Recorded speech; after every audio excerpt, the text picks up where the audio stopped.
ગીર સોમનાથના મોટા સબઢિયાળામાં આવેલી સ્વામિનારાયણ ગુરુકુળમાં બાળકને સાધુ બનાવવાના ઈરાદે બ્રેન વોશ કરવાનો આક્ષેપ થતા ખળભળાટ મચ્યો છે। બાળકના પિતાએ સ્વામિનારાયણ ગુરુકુળના જનાર્દન સ્વામી સામે ગંભીર આક્ષેપો કર્યા, સાથે જ પરિવાર વિરુદ્ધ ઉશ્કેર્યાનો પણ પિતાએ આક્ષેપ કર્યો છે। આ સમગ્ર ઘટનાનો ખુલાસો પિતાએ બાળકના ફોનમાં થયેલા ફોન કોલ રેકોર્ડિંગના માધ્યમથી કર્યો। સાંભળો આ બાળક અને સ્વામી વચ્ચેની આ વાતચીતની ઓડિયો ક્લિપ। Hello hello. अरे अरे अरे अरे गुरु केम छे? सारू।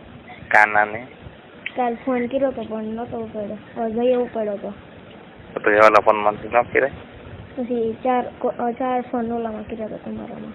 એવું છે? અને કેદી આવવાનું છે? તમે કે કાલ આવી જાવ? કાલ?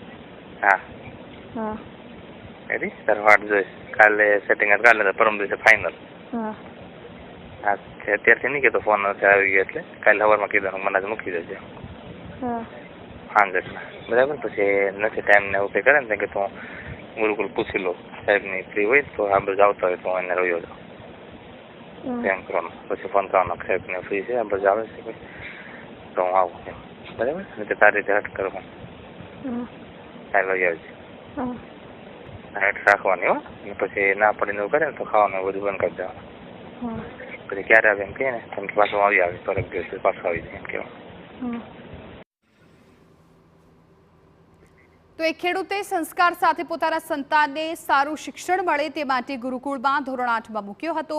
પિતાનો આક્ષેપ છે કે ગુરુકુળમાં થયેલા બ્રેન વોશિંગને કારણે પુત્રએ ઘરની માયા મૂકી દીધી છે અને કોઈ પ્રસંગમાં આવવાની ના પાડી દેતો હતો।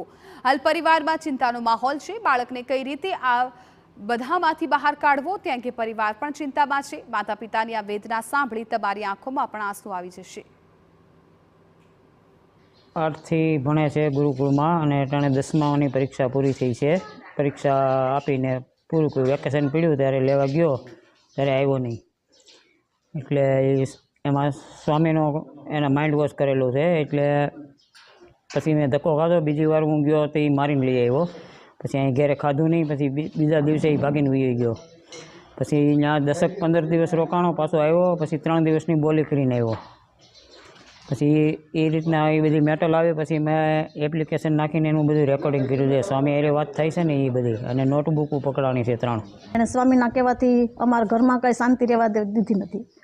મારા છોકરાને સ્વામીએ મગજ કંટ્રોલ કરી લીધો।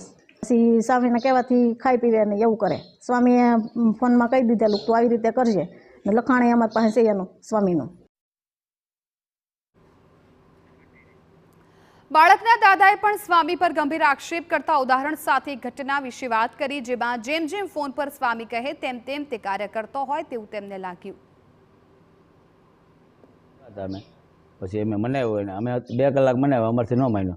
પછી સ્વામીને ફોન કર્યો કે ભાઈ આ ગાડી હેઠળ નથી થતો। અમે 4 લઈને તેડી આવ્યા। અમે પછી એની કાઢી કરી, ખૂબ મહેનત કરી, પણ ગાડી હેઠળ ઉતર્યો જ નહીં। પછી સ્વામીને ફોન કર્યો ને એટલે સ્વામીએ કીધું કે ગાડી હેઠળ ઉતરી જાય જમી લે, એટલે જમી લીધું। પછી જમવાનું જ બંધ કરી દીધું અને બીજા દિવસે મોકો મળ્યો એટલે ભાગી ગયો। અને ભાગી ગયો એ સ્વામીએ અડધી કલાકમાં અમને ફોન કર્યો, તમારો દીકરો અહીં આવી ગયો। 12:30 છોકરો ઘેરે હતો, 1:30 વાગે છોકરો સમઢિયાળા ગુરુકુળે પહોંચી ગયો। જોકે આ સમગ્ર મામલે જનાર્દન સ્વામી દ્વારા કોઈ પ્રતિક્રિયા સામે નથી આવી, જેને લઈને અનેક તર્ક વિતર્ક થઈ રહ્યા છે। પરંતુ ગુરુકુળના પ્રિન્સિપાલે પ્રતિક્રિયા આપતા કહ્યું કે ગુરુકુળની અંદર ધર્મ અને શિક્ષણમાં બંને મુદ્દે અભ્યાસ કરાવાય છે। જેમાં બાળકનું મન સાધુ બનવાની ઈચ્છા વ્યક્ત કરે તો સ્વામી કે ગુરુકુળનો કોઈ વાંક નથી। ગુરુકુળ છે બરાબર, આ તો ધાર્મિક સંસ્થા છે। આમાં ધાર્મિક રીતે અને શૈક્ષણિક રીતે બે રીતે અહીંયા જે શિક્ષણ છે એ આપવાનું હોય છે। અને આપણો સંતો છે એ હિન્દુ ધર્મનો પ્રચાર માટે તો સંતો છે, તો એ હિન્દુ ધર્મ માટે તો એ બધી વસ્તુ છે। દાખલા તરીકે બાળ સભાઓ છે બરાબર, આવી સભાઓ લેતા હોય છે। બાળક છે એમને એ બાબતે વૈરાગ લાગે અથવા તો સાધુ થવાનો સંકલ્પ થતો હોય તો એમાં તો સંતોય શું કરે કે હું શું કરું। વિદ્યાર્થીની નોટબુકમાંથી સ્વામીએ માતા પિતાનો આદર કરવાના સંસ્કાર આપવાના બદલે માતા પિતા વિરુદ્ધ કેવા કૃત્યો કરવા, તેમને કેમ પરાણે બનાવવા તેવા પણ લખાણ સામે આવ્યા છે। હવે જોવું રહ્યું કે જનાર્દન સ્વામી આ આક્ષેપ અંગે શું જવાબ આપે છે।